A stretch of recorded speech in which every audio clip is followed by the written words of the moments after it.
Oh my god, that was fucking awesome! How's that?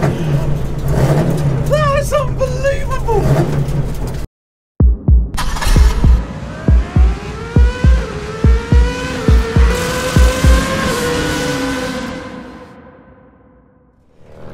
Now then guys, you are always asking me for more mini content.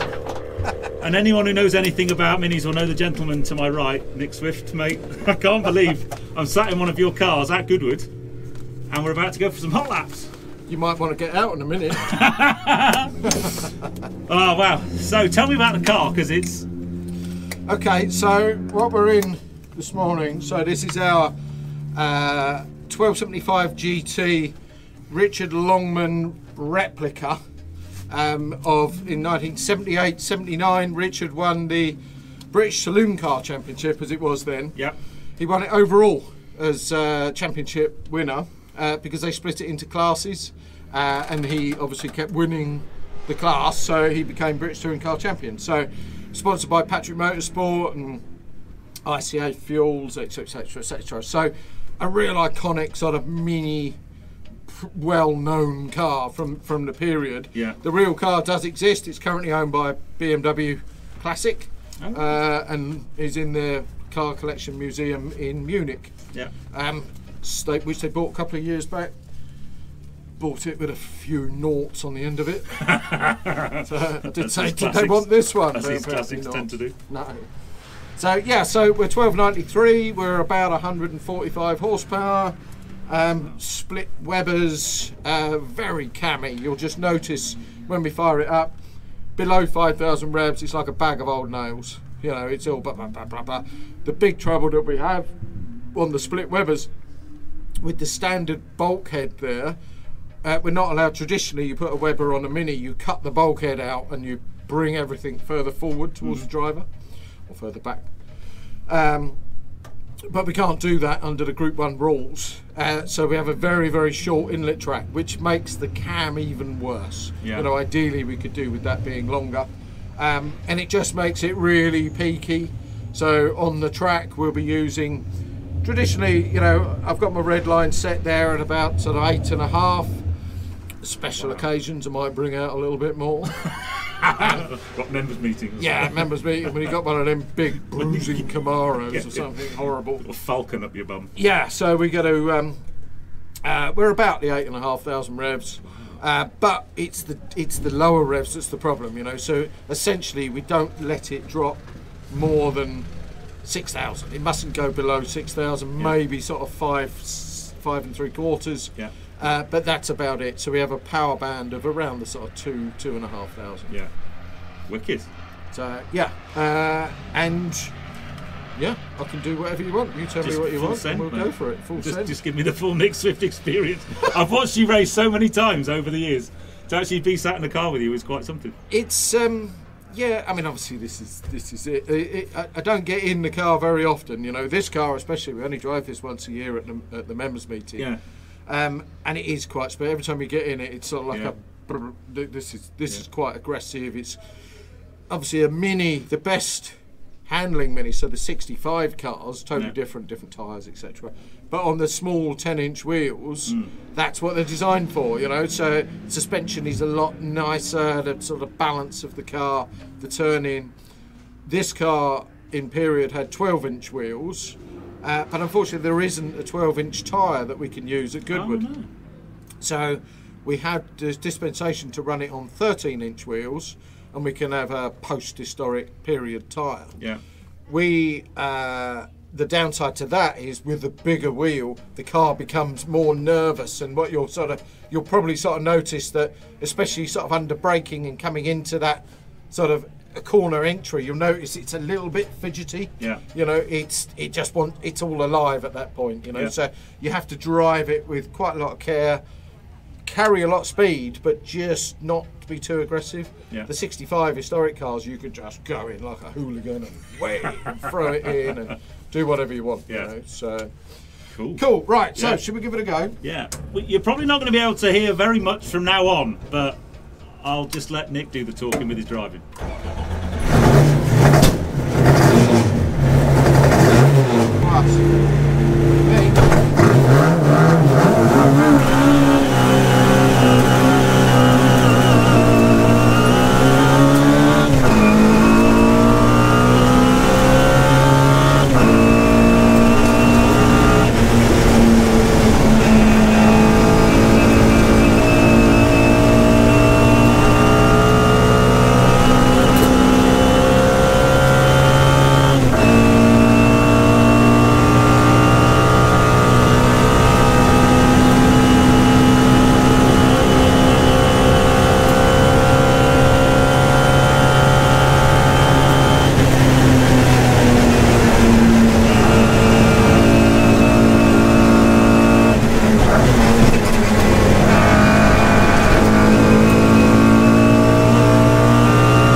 god, that was fucking awesome!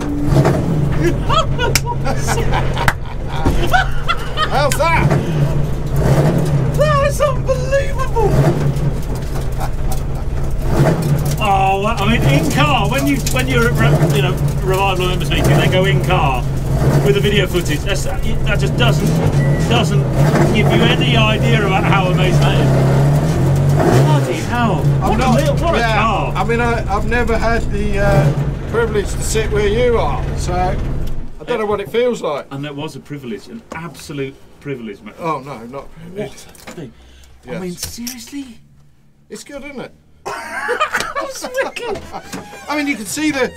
I mean, you know, as I always say to people, you know, especially, you know, customers that want to buy minis, enter into the world of mini racing, say, you don't buy a mini because you want to go fast. No. Right, like, you know, you want to go fast, you could buy one of them red things and other things, yellow things. Yeah. That's going to do 170 miles an hour down the straight. Yeah. You know, the maximum, I glanced as we're coming into no name, or this is now, we have to call it, what do we call that? St Mary's 1. It's no name. Yeah, coming into St Mary's 1. It was pulling just about 8.5 in top gear.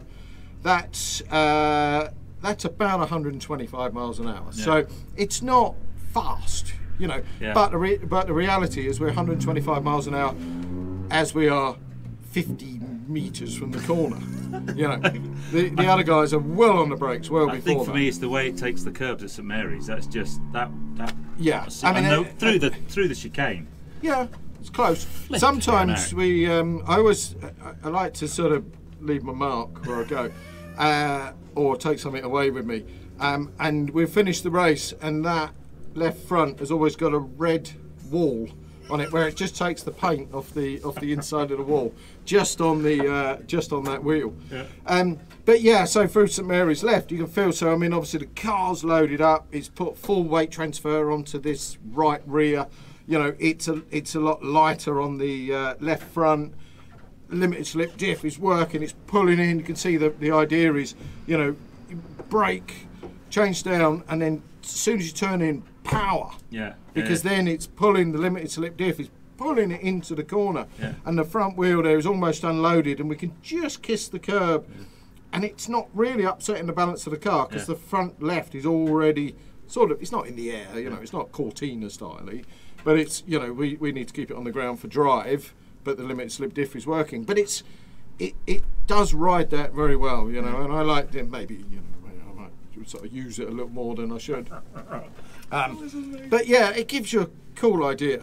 I've been around Goodwood many times. That was sensational. Yeah, and the guys, what's funny is when our professional friends, all our, you know, the Ollie started off with Ollie Gavin and Darren Turner, and then we go right through to Alex Brundle, blah blah blah. Oh, absolutely made some fantastic friends from this. Karoon Shundog, you know, all the guys that have driven the minis, and they go rule book of how to drive a racing car. You know, they get that rule book, they go. And it's gone, and you drive it aggressively.